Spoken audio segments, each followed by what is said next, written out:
Martin Heidegger.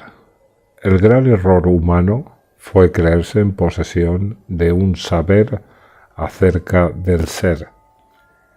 Ni la metafísica, ni las ciencias, ni la técnica creadas por el hombre han dado con el secreto del ser. El hombre no es, pues, lo fundamental para la filosofía, sino el ser. Y es que esa criatura que se cree autónoma y omnipotente se halla en perpetua relación con el ser. La importancia del hombre radica en que, a través de él, puede revelarse y mostrarse el ser. Este apela al hombre y el hombre escucha su llamada. En cualquier caso, atienda a ella o no, jamás la criatura humana se adueña del ser. Si acaso, se convierte en su pastor. La filosofía occidental y, concretamente, la metafísica, desde Platón hasta Nietzsche, se caracteriza por haber olvidado al ser. Al contrario de todo pensamiento metafísico, el ser de los entes, el ser propiamente dicho, jamás será un ente ni algo determinado y cognoscible mediante un término que pretende definirlo. Entonces, ¿qué es el ser? Pues el ser es él mismo, y el pensamiento del futuro tendrá que experimentarlo así y aprender a decirlo. El ser está más allá de todo ente y, a su vez, se halla más cerca del hombre que cualquier otro ente. El ser es lo más cercano, pero lo más cercano es siempre lo que queda más lejos. El destino, la fatalidad de Occidente lo constituyó este olvido del ser. Lo que le queda al pensar tras el final de la filosofía es la espera de una revelación del ser, que el ser se muestre y que, en ese desocultarse, supere el nihilismo, es decir, la ausencia del ser cuyo síntoma es esa perpetua inmersión por parte del hombre en los entes, las cosas y los afanes del mundo. Así, o acontece la revelación del ser, retorna éste al pensamiento y le habla, o, de lo contrario, la ausencia del ser y el olvido constituirán el broche que consagre la era atómica, cibernética y técnica, la época donde impera el desierto. El hombre debe pensar su relación con el ser. Debe saber que el desasimiento con respecto de las cosas del mundo, la reflexión y un estar alerta constante a fin de recibir la llamada del ser, son aún tareas por pensar y por aprender. La metafísica es engañosa e ilusoria. Promete aquello que no otorga, aunque se comporta como si lo otorgase. La metafísica se refiere constantemente al ser y a los entes, mas sus enunciados se insertan en la confusión y el trueque entre lo ente y el ser. Y jamás se buscó una aclaración entre qué es ente y qué es ser. Así pues, sin saberlo, la metafísica fue la barrera que impide al hombre la relación inicial del ser con su propia esencia. Hoy, el hombre se ha alejado del ser y además ha olvidado tal alejamiento. Ello suscita una pregunta esencial. ¿Acaso el signo más determinable de la edad moderna será la ausencia de dicha relación y el olvido de tal ausencia. Un pensador que se precie tiene la obligación de pensar más allá de la metafísica y llegar a ser consciente de tal olvido. Ello inauguraría la tarea de un nuevo pensar. Ahora aparecen nuevas preguntas. ¿Cómo podemos distinguir el ser del ente? ¿Serán lo mismo ente y ser?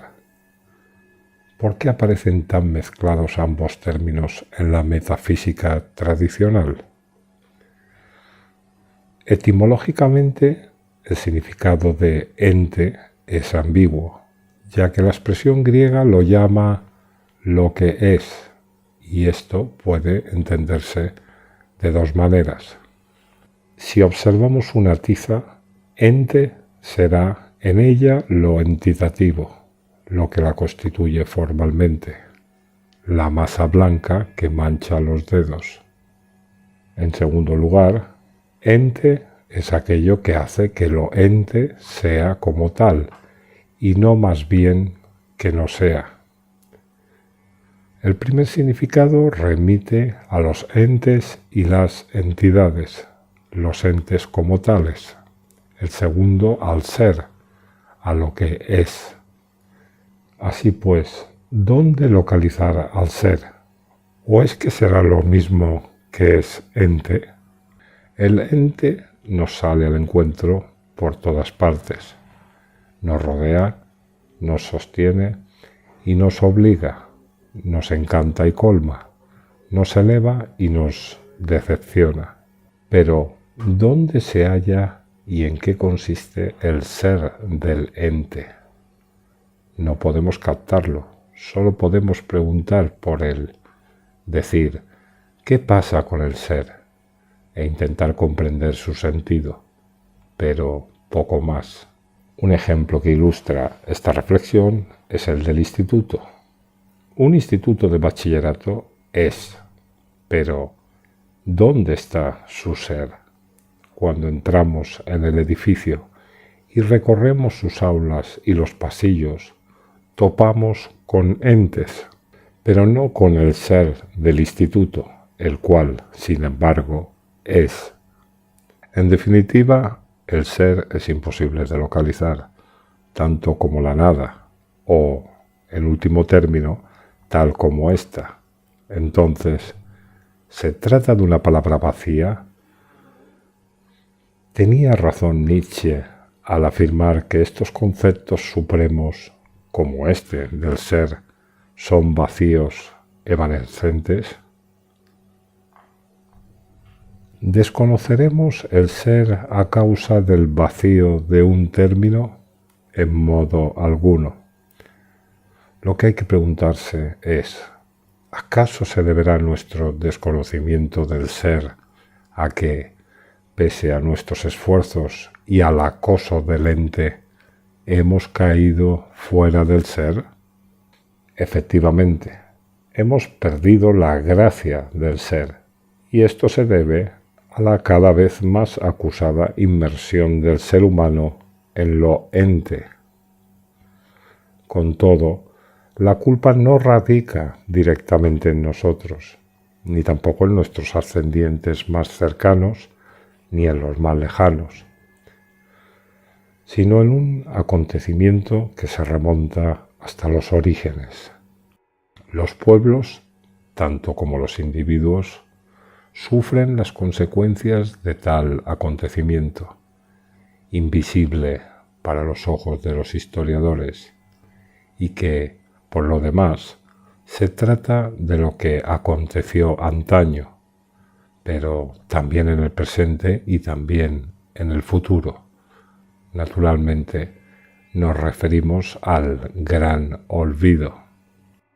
El olvido se transforma, además, en destino de Occidente y sustituye a lo que debería haber sido su verdadero destino, el ser como único destino de Occidente. En la época moderna, Occidente se encuentra inmerso en el nihilismo, se ha perdido definitivamente la gracia del ser y se haya desorientado y arrojado a lo ente.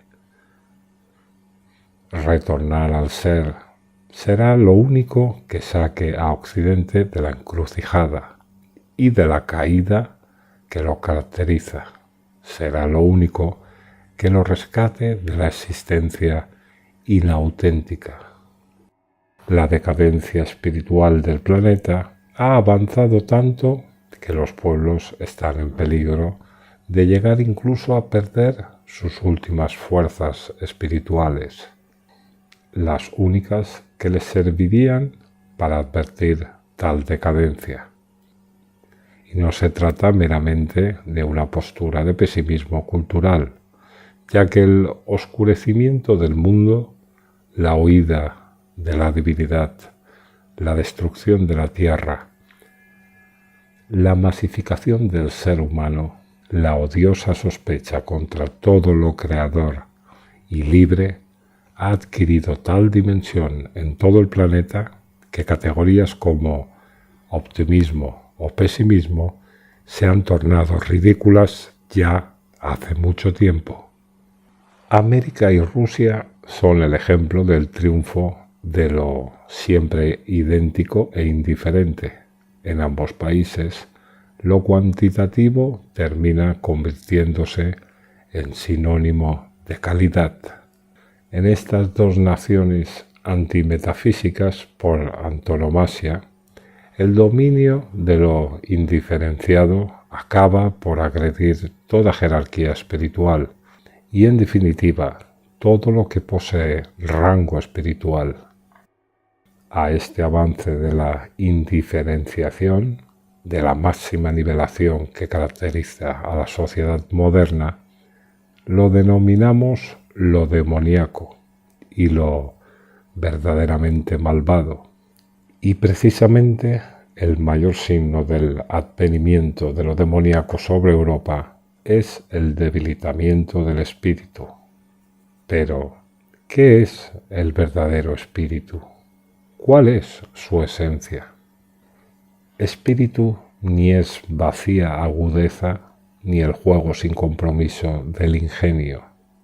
Tampoco es ejercicio sin límite de los análisis intelectuales, ni en absoluto la razón universal, sino que espíritu es el decidirse originariamente templado y consciente por la esencia del ser. Aquí, la única cura la proporcionaría una dosis de ideal del ser. Se necesita ubicarse en el ámbito originario de los poderes del ser. En la pregunta ¿qué pasa con el ser?, late ese anhelo de retomar el comienzo de la existencia histórica de un pueblo y convertirlo de nuevo en otro inicio que dará pie a una vida de resolución y autenticidad. Pero comenzar no significará una vuelta atrás a lo ya conocido e imitable. Un nuevo comienzo quiere decir comenzar otra vez, pero de manera más originaria, asumiendo todo lo extraño, oscuro e inseguro que conlleva un verdadero comienzo. El ser humano, cegado por su aparente poder sobre lo ente, se erige como señor de la tierra, ignorando que ya está perdido para sí mismo.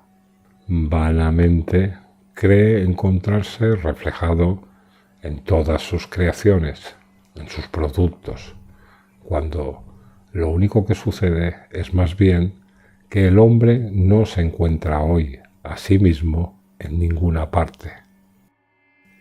Esto es, no encuentra su esencia. El verdadero peligro no lo entrañan las armas nucleares. Lo que amenaza al ser humano es la pérdida del ser. Solo desde la verdad del ser se puede pensar la esencia de lo sagrado. Solo a partir de la esencia de lo sagrado podrá pensarse la esencia de la divinidad. Solo a la luz de la esencia de la divinidad, puede ser pensado y dicho que debe nombrar la palabra Dios. El ser es el único pensamiento esencial, lo único digno de ser pensado en detrimento de cualquier otro tipo de necesidad humana que siempre será secundaria. ¿Qué les queda a los pobres seres humanos, inmersos en lo ente, anegados de ente? Perdida ya su capacidad para asombrarse frente a esa dimensión del misterio, puerta hacia el claro del ser, desarraigados de su origen, tan solo podrán preparar el advenimiento de Dios, alimentar su disposición de mantenerse abiertos a la llegada de Dios. Ahora bien, experimentar la ausencia de Dios sería ya un paso positivo hacia la liberación definitiva de esa caída en lo ente.